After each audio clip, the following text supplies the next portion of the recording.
Assalamualaikum warahmatullahi wabarakatuh. Kembali lagi bersama saya Hema di kanal Kisah Horor. Sebelum kita mulai dengan cerita hari ini, jangan lupa untuk menekan tombol like dan subscribe agar Anda tidak ketinggalan cerita-cerita menarik lainnya. Selamat mendengarkan dan semoga terhibur. Pagi itu, Rizky dan Stefani bersiap menuju sebuah villa di kawasan pegunungan yang terkenal dengan pemandangannya yang menakjubkan. Setelah beberapa hari melewati rangkaian pesta pernikahan yang melelahkan, mereka ingin menikmati waktu berdua dalam ketenangan alam. Dengan senyum lebar, Stefani memegang tangan Rizky, penuh semangat untuk memulai perjalanan bulan madu mereka. "Sudah siap, sayang?" tanya Rizky sambil menyalakan mesin mobil. Stefani mengangguk. "Ayo." Mereka berangkat dengan penuh semangat. Jalanan awalnya mulus, dihiasi hamparan sawah dan pepohonan hijau di kiri kanan. Namun, memasuki siang, langit mendadak mendung, awan gelap bergulung-gulung, dan gerimis mulai turun. Di tengah perjalanan, Rizky memperhatikan tanda jalan yang menunjuk ke arah villa tujuan mereka. Tiba-tiba, sebuah truk besar melaju dari arah berlawanan, membuat Rizky membanting setir ke kanan. Detik berikutnya, suara klakson keras menggema, dan mereka terpaksa keluar jalur utama. Mobil mereka masuk ke jalan sempit berbatu, dikelilingi hutan lebat. "GPS mati," ujar Rizky, mencoba mengutak-atik ponsel. Stefani menggigit bibir. Matanya mulai gelisah. "Kamu yakin jalan ini aman? Kita coba saja. Mungkin ini jalan pintas." Mereka terus melaju, tetapi suasana berubah. Jalan semakin menyempit, dan pohon-pohon di sekitar terasa menjulang lebih tinggi. Setelah beberapa kilometer, Rizky melihat sesuatu di kejauhan. Cahaya lampu yang berpendar samar-samar. "Mungkin itu desa. Kita bisa tanya jalan," ujarnya dengan nada optimis. Mereka mengikuti cahaya tersebut. Semakin mendekat, tampak sebuah gerbang kayu besar dengan tulisan, "Selamat datang." Desa itu tampak sunyi, tetapi rumah-rumahnya terlihat kokoh dan terawat, dengan arsitektur khas yang membuat Stefani terkesima. "Aneh, tapi indah," gumamnya pelan. Rizky menghentikan mobil di depan sebuah rumah besar. Seorang pria tua dengan senyum tipis menyambut mereka. "Selamat datang, anak muda. Kalian pasti lelah. Silakan menginap di rumah utama," ujarnya ramah. Tangannya menunjuk ke arah sebuah rumah di tengah desa. Rizky dan Stefani saling pandang. Mereka terlalu lelah untuk berpikir panjang. Dengan senyum kecil, mereka mengikuti pria itu menuju tempat yang akan menjadi awal dari sebuah pengalaman mencekam yang tak pernah mereka bayangkan. Langit mulai gelap saat Rizky dan Stefani melangkah masuk ke dalam rumah utama. Pintu kayu besar berderit pelan saat dibuka, memperlihatkan ruangan yang luas dengan pencahayaan temaram. Lampu-lampu minyak tergantung di dinding, memberikan kesan kuno namun hangat. Aroma kayu bercampur dengan wangi dupa samar memenuhi udara, menciptakan suasana yang menenangkan sekaligus misterius. "Silakan istirahat dulu. Nanti akan ada makan malam," ujar pria tua yang mengantar mereka. Ia kemudian menghilang di balik pintu samping, meninggalkan Rizky dan Stefani sendirian. Mereka berjalan mengitari ruangan, memperhatikan detail interior rumah, perabotan antik, lukisan-lukisan tua, dan hiasan dinding tradisional terpajang di berbagai sudut. Stefani merasakan hawa aneh, tetapi ia mencoba mengabaikannya. Tempat ini seperti terjebak di masa lalu. Gumamnya. "Iya, tapi lumayan nyaman. Setidaknya kita nggak perlu bermalam di mobil," jawab Rizky sambil tersenyum, mencoba mencairkan suasana. Tiba-tiba, terdengar ketukan di pintu. Seorang wanita muda dengan senyum ramah masuk, membawa nampan berisi 2 cangkir teh hangat. "Selamat datang. Saya Maria. Kalian tamu istimewa di sini," katanya sambil meletakkan nampan di meja. "Minumlah. Ini akan membuat kalian rileks." Stefani mengambil cangkir itu dengan ragu, sementara Rizky langsung menyesap teh tersebut. "Terima kasih," ujar Rizky. Wanita itu mengangguk pelan dan keluar tanpa berkata-kata lagi. Rizky terlihat santai dan mulai menikmati suasana rumah tersebut. Setelah beberapa saat, mereka mendengar suara lonceng kecil dari luar rumah. Rizky mengintip melalui jendela dan melihat penduduk desa mulai berkumpul di lapangan kecil. Ada aura kesakralan dalam setiap gerak-gerik mereka. Kita keluar sebentar. Lihat-lihat, ajak Rizky. Tak bisa menahan rasa penasaran. Stefani mengangguk, meskipun hatinya masih terasa tidak nyaman. Mereka melangkah keluar dan mengikuti kerumunan itu dari kejauhan. Penduduk desa tampak melakukan ritual sederhana, berdoa dengan husuk di bawah pohon besar yang berada di tengah-tengah lapangan. Stefani mencubit lengan Rizky pelan. Aku gak nyaman. Desa ini aneh. Tenang, gak ada apa-apa kok. Rizky mencoba menenangkan, meski ia sendiri mulai merasa ada sesuatu yang tidak biasa. Saat mereka kembali ke rumah, Stefani merasakan tatapan mata penduduk desa yang seolah mengikuti setiap langkah mereka. Meski tak ada yang berbicara, keheningan itu justru membuat suasana semakin menegangkan. Begitu pintu rumah tertutup, suara dari luar tiba-tiba menghilang, seolah-olah desa itu kembali tenggelam dalam keheningan yang mencekam. Sudah malam. Kita istirahat saja, ujar Rizky sambil menggenggam tangan Stefani. Mereka berusaha tidur, tetapi Stefani tahu bahwa malam ini akan menjadi malam yang panjang. Di balik keindahan desa ini, ada sesuatu yang tersembunyi, dan ia bisa merasakannya. Pagi hari di desa terasa sunyi. Tidak ada suara ayam berkokok atau riuh anak-anak bermain. Hanya gemerisik angin yang menyapu dedaunan. Stefani terbangun lebih dulu dan menatap keluar jendela. Kabut tebal menyelimuti desa, membuat pandangannya terbatas. Ia merasa seperti berada di dunia lain. Rizky bangun tak lama kemudian dan mengajak Stefani keluar untuk mencari sarapan. Saat mereka melangkah keluar dari rumah utama, penduduk desa sudah berkumpul di halaman, menunggu mereka dengan senyum kaku di wajah masing-masing. Seorang pria parubaya melangkah maju. Selamat pagi, Tuan dan Nyonya. Kami telah menyiapkan sarapan di balai desa. Tanpa banyak bicara, mereka mengikuti pria itu melewati jalan berbatu yang dipenuhi rumah-rumah tua. Suasana desa tampak lebih jelas sekarang. Semua serba teratur, tetapi terlalu sunyi. Tidak ada aktivitas yang biasanya terlihat di pagi hari. Setibanya di balai desa, sebuah meja panjang sudah dipenuhi berbagai hidangan tradisional. Ada nasi kuning, ayam bakar, sayur mayur, dan beberapa makanan yang tidak dikenali Stefani. Aromanya menggugah selera, tetapi ada sesuatu yang membuat Stefani ragu. Silakan makan. Ini semua disiapkan khusus untuk kalian, ujar seorang wanita tua dengan senyum tipis. Rizky mengambil sepotong ayam dan menyantapnya dengan lahap. Stefani hanya memandang hidangan itu dengan tatapan curiga.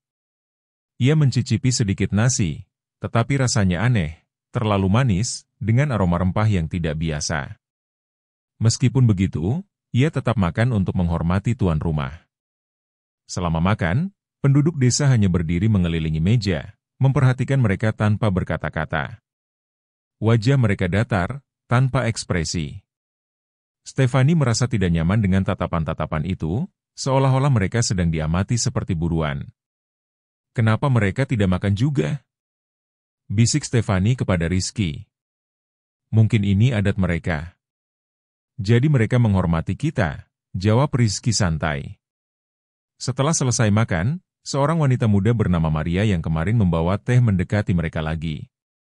Kali ini, ia menyerahkan sebuah kain putih dengan motif bunga-bunga merah. Ini adalah tanda kehormatan bagi tamu spesial kami. Pakailah selama kalian di sini. Stefani menerima kain itu dengan ragu. Apa maksudnya? Tanyanya. Tetapi Maria hanya tersenyum dan melangkah pergi tanpa menjawab. Rizky memakaikan kain itu di bahu Stefani. Mungkin ini semacam tradisi. Tidak usah dipikirkan. Di dalam hati, Stefani merasa ada sesuatu yang lebih dari sekadar tradisi. Kain itu terasa dingin di kulitnya, seperti membawa energi asing yang membuat bulu kuduknya meremang. Saat mereka kembali ke rumah utama, Stefani mulai merasakan kejanggalan lain. Setiap langkah mereka bergema aneh di jalanan yang sepi. Angin yang bertiup terasa berat, membawa bisikan samar yang sulit dipahami. Rizky mencoba mengabaikan semuanya. Tetapi Stefani tahu, sambutan hangat desa ini bukanlah sambutan biasa. Sesuatu yang tidak terlihat sedang mengawasi mereka. Dan sambutan ini hanyalah awal dari misteri yang lebih dalam. Malam itu, suasana di rumah utama terasa berbeda.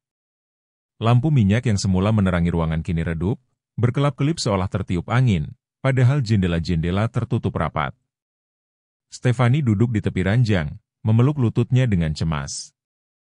Ia merasa hawa dingin menyusup ke sela-sela kulitnya, membawa kegelisahan yang sulit dijelaskan. "Tidurlah, sayang. Besok kita cari jalan keluar dari sini," ujar Rizky mencoba menenangkan Stefani. Meski ragu, Stefani akhirnya berbaring. Ia mencoba memejamkan mata, tetapi perasaan tidak nyaman terus menggelayut. Detik demi detik berlalu dalam keheningan yang mencekam. Hanya suara detak jam dinding tua yang terdengar. Di tengah malam, Stefani tiba-tiba terbangun oleh suara aneh. Gumaman rendah yang terdengar dari luar jendela. Ia menahan napas. Gumaman itu berubah menjadi bisikan-bisikan samar yang semakin jelas. "Pergilah sebelum terlambat." Jantung Stefani berdetak kencang. Ia menoleh ke arah Rizky yang masih tertidur pulas. Dengan hati-hati, ia bangkit dari ranjang dan berjalan menuju jendela. Saat ia membuka sedikit tirai, pemandangan di luar membuatnya terperangah. Di halaman rumah, bayangan-bayangan hitam berkelebat cepat di antara pepohonan. Mereka tampak seperti sosok manusia, tetapi tidak sepenuhnya berbentuk. Langkah-langkah kaki terdengar jelas di atas tanah berbatu, bergerak mengitari rumah. Stefani mundur dengan tubuh gemetar, menutup tirai kembali dengan cepat. Ia membangunkan Rizky dengan panik. "Rizky, bangun. Ada sesuatu di luar." Rizky membuka mata dengan malas. "Apa lagi?" "Stefani. Mungkin itu cuma penduduk desa," gumamnya, setengah sadar. "Mereka-mereka bukan orang biasa." "Desi Stefani," suaranya bergetar. Rizky akhirnya bangun dan mendekati jendela. Namun, saat ia membuka tirai, halaman tampak kosong. Tidak ada sosok bayangan ataupun suara langkah kaki. Hanya kabut tebal yang menyelimuti sekitar. "Lihat. Tidak ada apa-apa," ujarnya. Mencoba menenangkan Stefani. "Kamu mungkin mimpi." Stefani tahu apa yang dilihatnya bukan mimpi, tapi ia tidak ingin berdebat lebih jauh. Dengan enggan, ia kembali ke ranjang, meski rasa takut masih menguasai pikirannya.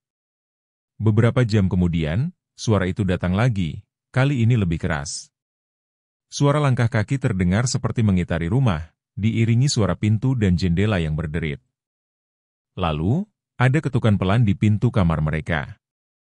Stefani membeku. Ia memandang Rizky dengan mata penuh ketakutan. "Kamu dengar itu?" Rizky mengangguk. Wajahnya kini ikut tegang. Mereka mendekati pintu dengan hati-hati. Ketukan itu berhenti, tapi hawa dingin terasa semakin menusuk. Tiba-tiba, sebuah suara berat terdengar dari balik pintu. "Kalian tidak seharusnya ada di sini." Rizky dan Stefani saling berpandangan. Napas mereka tertahan. Mereka tidak berani membuka pintu. Malam itu, ketegangan menggantung di udara, membuat setiap detik terasa seperti selamanya. Stefani menggenggam tangan Rizky erat-erat. Mereka tahu bahwa malam ini bukan sekadar malam biasa. Sesuatu di luar sana sedang menunggu. Pagi datang dengan lambat. Cahaya matahari yang seharusnya menghangatkan suasana malah terasa suram. Terhalang kabut tebal yang belum juga menghilang. Stefani bangun dengan perasaan berat. Matanya lelah karena hampir semalaman tidak tidur. Ia memandangi Rizky yang masih terlelap di sampingnya, lalu memutuskan untuk beranjak dari ranjang. Saat merapikan tempat tidur, Tangannya menyentuh sesuatu yang keras dan asing di bawah bantal. Dengan jantung berdegup kencang, Stefani menarik keluar sebuah amplop kuno berwarna coklat kusam. Amplop itu tampak usang, seperti sudah puluhan tahun tersimpan. "Apa ini?" gumamnya. Membuka amplop dengan hati-hati. Di dalamnya, terdapat selembar surat yang ditulis dalam aksara Jawa kuno. Meski sebagian besar tulisannya sulit dipahami, ada beberapa kata yang terasa familiar bagi Stefani. Perasaan tidak enak langsung menyelimuti dirinya. Stefani mencoba membangunkan Rizky. "Rizky, lihat ini. Aku nemu surat di bawah bantal." Rizky mengerjap-ngerjapkan mata, kemudian duduk dengan malas. Stefani menyerahkan surat itu. "Siapa yang menaruh ini di sini?" "Itu yang bikin aku takut," bisik Stefani. "Dan lihat, ada kata-kata yang jelas. Jangan percaya." Rizky menghela napas panjang, mencoba bersikap rasional.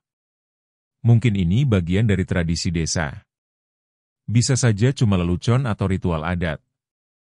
Tapi kenapa harus di bawah bantal kita? Desak Stefani. Dan kenapa tulisannya begini? Belum sempat mereka mendiskusikan lebih jauh. Pintu kamar diketuk dengan suara pelan. Maria muncul dengan senyum tipis, membawa nampan berisi sarapan sederhana. "Pagi, Tuan dan Nyonya. Saya harap kalian tidur nyenyak." Sapanya, meletakkan nampan di meja. Stefani memanfaatkan kesempatan itu untuk bertanya. "Mbak Maria, kami menemukan surat ini." Maria melihat surat itu sekilas, lalu wajahnya berubah tegang. Namun, ia segera menutupi ekspresinya dengan senyuman palsu. "Oh, itu hanya peninggalan lama. Tidak perlu khawatir. Nikmati saja sarapan kalian." Ujarnya cepat, sebelum berbalik dan meninggalkan ruangan. Stefani memandang Rizky dengan cemas. "Kamu lihat, kan?" Dia gugup. "Iya, tapi kita nggak punya bukti apa-apa," jawab Rizky.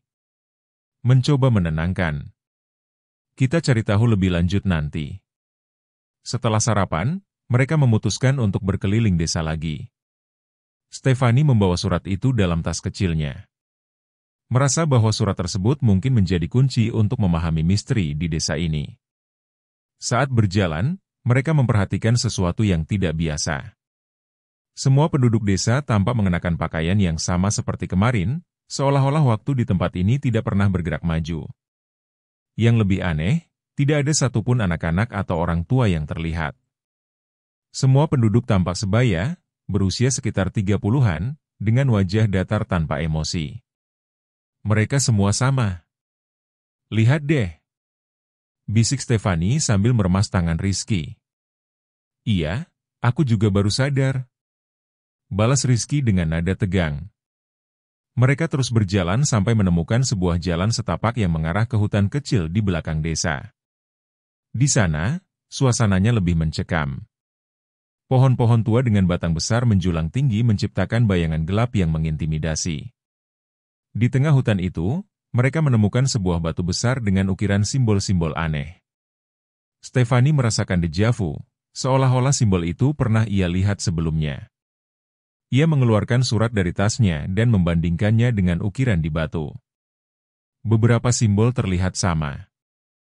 "Aku yakin ini ada hubungannya," bisik Stefani dengan mata membulat. "Tapi hubungannya apa? Dan kenapa kita yang harus mengalami ini?" Rizky menggelengkan kepala. Mereka berdiri di depan batu itu, merasakan keheningan yang mencekam. Angin berhembus dingin membawa bisikan yang kembali terdengar samar di telinga Stefani. Stefani menggenggam tangan Rizky lebih herat. Mereka tahu, apapun yang terjadi di desa ini, mereka harus menemukan jawabannya sebelum terlambat. Setelah penemuan batu besar dengan ukiran aneh, Rizky dan Stefani kembali ke desa dengan perasaan gelisah. Mereka berjalan pelan menyusuri jalan berbatu. Semakin lama mereka di desa ini, semakin banyak kejanggalan yang mereka sadari. Mereka tiba di alun-alun desa, di mana beberapa penduduk duduk di bangku kayu memandang kosong ke depan tanpa ekspresi. Mereka seperti patung hidup. Tidak ada tawa. Tidak ada percakapan. Hanya keheningan yang semakin membuat Stefani merinding. Stefani mencoba mendekati seorang wanita muda yang duduk di bawah pohon beringin. "Mbak, maaf. Boleh tanya sesuatu?" Wanita itu menoleh perlahan, tetapi tatapannya kosong, seolah-olah Stefani tidak benar-benar ada di sana. Hanya senyum tipis yang muncul di bibirnya, tanpa kata-kata. Stefani mundur perlahan, merasa ada sesuatu yang salah. Rizky mendekatinya. "Sudah, kita tidak bisa dapat jawaban dari mereka. Ayo balik ke rumah." Mereka berjalan kembali ke rumah utama dengan langkah tergesa. Setibanya di sana, suasana terasa lebih menekan. Udara di dalam rumah dingin dan berat, seperti ada sesuatu yang mengintai dari sudut-sudut gelap. Stefani duduk di tepi ranjang, masih memegang surat kuno yang ditemukan tadi pagi. "Aku yakin ada sesuatu yang mereka sembunyikan," ujarnya. Mereka semua seperti boneka hidup. Apa mungkin desa ini bukan desa biasa? Bukan cuma itu, tambah Rizky. Kalau dipikir-pikir, mereka juga tidak terlihat makan atau melakukan hal-hal normal lainnya. Stefani mengangguk pelan. "Kamu ingat Maria? Dia selalu muncul tiba-tiba, kayak tahu semua gerak-gerik kita. Dan kenapa dia gugup waktu lihat surat ini?" Mereka merenung dalam keheningan, mencoba menyusun potongan-potongan teka-teki yang mulai terasa semakin rumit. Saat malam mulai turun, Stefani dan Rizky memutuskan untuk tetap waspada. Mereka menyalakan semua lampu minyak di dalam rumah, berharap cahaya bisa mengusir rasa takut yang mengintai. Namun, di luar, suara gong tiba-tiba terdengar. Dalam, bergetar, dan bergema di seluruh desa. "Apa itu?" tanya Stefani dengan suara gemetar. "Kayaknya dari alun-alun," jawab Rizky. "Ayo kita lihat." Mereka keluar dari rumah dan mengikuti suara gong tersebut. Di alun-alun, penduduk desa sudah berkumpul dalam lingkaran besar. Obor-obor dinyalakan, menciptakan bayangan menari di wajah-wajah kosong mereka. Di tengah-tengah lingkaran, Maria berdiri dengan pakaian serba putih, memegang tongkat kayu panjang dengan ukiran yang mirip simbol di batu besar yang mereka temukan. Maria menatap langsung ke arah Rizky dan Stefani. "Malam ini, kalian adalah tamu istimewa. Bergabunglah dengan kami dalam ritual penghormatan." Stefani menggenggam tangan Rizky erat-erat. Matanya penuh ketakutan. "Ritual apa? Aku nggak mau ikut." "Kita nggak punya pilihan," bisik Rizky. "Kalau kita menolak, mereka bisa curiga." Dengan hati berat, mereka melangkah ke dalam lingkaran. Musik tradisional mulai dimainkan, namun nadanya aneh, seperti tidak mengikuti irama yang biasa didengar. Penduduk desa mulai menari dengan geriskin lambat. Mata mereka terpejam. Stefani merasa tubuhnya menggigil. Hawa dingin semakin menusuk, dan bisikan-bisikan yang ia dengar sebelumnya kini terdengar jelas lagi. Ia memandang Rizky dengan mata penuh kekhawatiran. Mereka harus segera keluar dari desa ini, sebelum mereka menjadi bagian dari misteri yang mencekam itu. Di tengah alun-alun yang diterangi cahaya obor, ritual semakin intens. Penduduk desa menari melingkar dengan geriskin yang lambat dan ritmis, sementara suara gong terus bergema, menyatu dengan tabuhan gamelan yang mengiringi suasana. Rizky dan Stefani berdiri di tengah lingkaran, merasa seperti terjebak dalam sebuah pertunjukan yang mengerikan. Maria, yang memimpin ritual, melangkah maju. Mata hitamnya menatap tajam ke arah Stefani. "Malam ini adalah malam penentuan," katanya dengan suara datar namun penuh makna.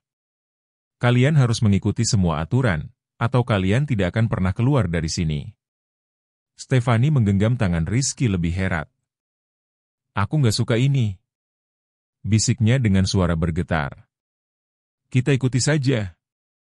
Kalau kita melawan, mereka bisa berbuat sesuatu yang lebih buruk," jawab Rizky, meski suaranya sendiri terdengar ragu. Tiba-tiba, para penari berhenti serempak. Suasana menjadi sunyi senyap. Hanya suara api dari obor yang terdengar berderak. Maria mengangkat tongkat kayu dengan simbol-simbol misterius itu tinggi-tinggi, lalu mulai melafalkan mantra dalam bahasa yang asing bagi Rizky dan Stefani. Saat Maria selesai, ia menatap mereka berdua. Sekarang, berdiri di tengah lingkaran dan pejamkan mata. Stefani menggeleng panik. Aku nggak mau. Rizky mencoba menenangkan Stefani, meskipun ia sendiri merasa ketakutan. Kita harus ikut. Kita nggak punya pilihan. Dengan berat hati, mereka melangkah ke tengah lingkaran dan memejamkan mata. Maria mulai berjalan mengelilingi mereka, mengucapkan mantra yang semakin cepat.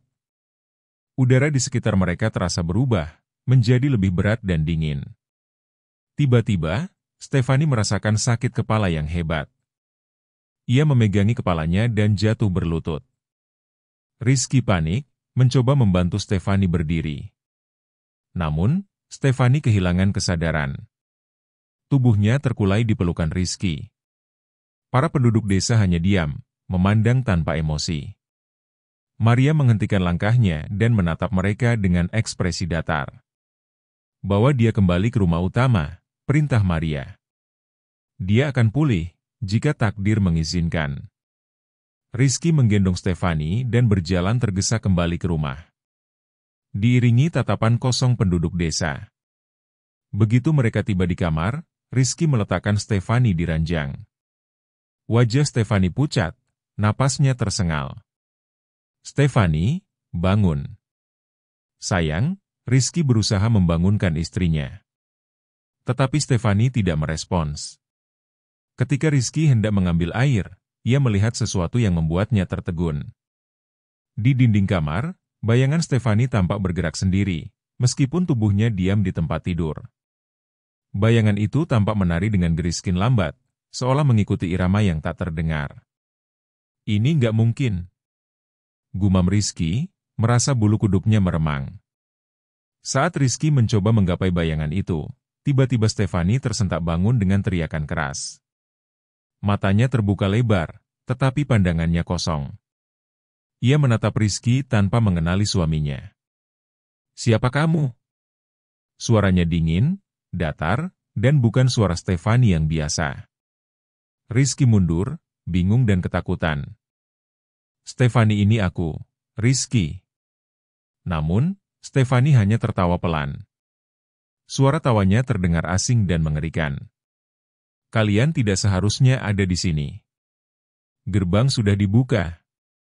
Pergi sebelum semuanya terlambat. Seketika, Stefani kembali pingsan. Tubuhnya terjatuh ke atas ranjang. Rizky terduduk di lantai. Napasnya tersengal. Ia tahu, apapun yang sedang terjadi, mereka harus segera keluar dari desa ini sebelum sesuatu yang lebih buruk terjadi. Di luar, suara gong kembali terdengar, menggetarkan hati Rizky yang kini dipenuhi ketakutan. Malam itu belum berakhir, dan ancaman sebenarnya baru saja dimulai. Rizky duduk di tepi ranjang, memandangi Stefani yang kembali tertidur dengan wajah pucat. Suara gong di luar masih terus bergema, membuat suasana semakin mencekam. Hatinya dipenuhi rasa cemas, tetapi ia tahu bahwa menunggu tidak akan menyelesaikan apapun. Mereka harus mencari cara untuk keluar dari desa ini, sekarang juga. Dengan hati-hati, Rizky membangunkan Stefani. Sayang, bangun. Kita harus pergi sekarang. Bisiknya, Stefani membuka mata perlahan. Masih tampak lemah, tetapi cukup sadar untuk mengerti situasinya. Aku takut. Ujarnya dengan suara gemetar. Tapi kita nggak bisa tinggal di sini. Percaya sama aku, kita akan keluar dari tempat ini, jawab Rizky, mencoba memberi semangat meski dirinya sendiri diliputi rasa panik. Mereka berdua mengemasi barang-barang seadanya dan melangkah keluar dari rumah utama. Udara malam terasa dingin menusuk, dan kabut tebal kembali menyelimuti desa. Langkah mereka tergesa, menyusuri jalan berbatu yang sepi. Tidak ada penduduk yang terlihat, tetapi suara gong terus menggema, seperti menuntun mereka ke arah yang salah.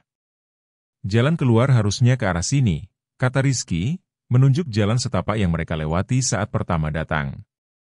Namun, Setiap kali mereka mencoba menyusuri jalan itu, mereka selalu kembali ke titik yang sama, alun-alun desa yang kosong, dengan obor yang masih menyala redup.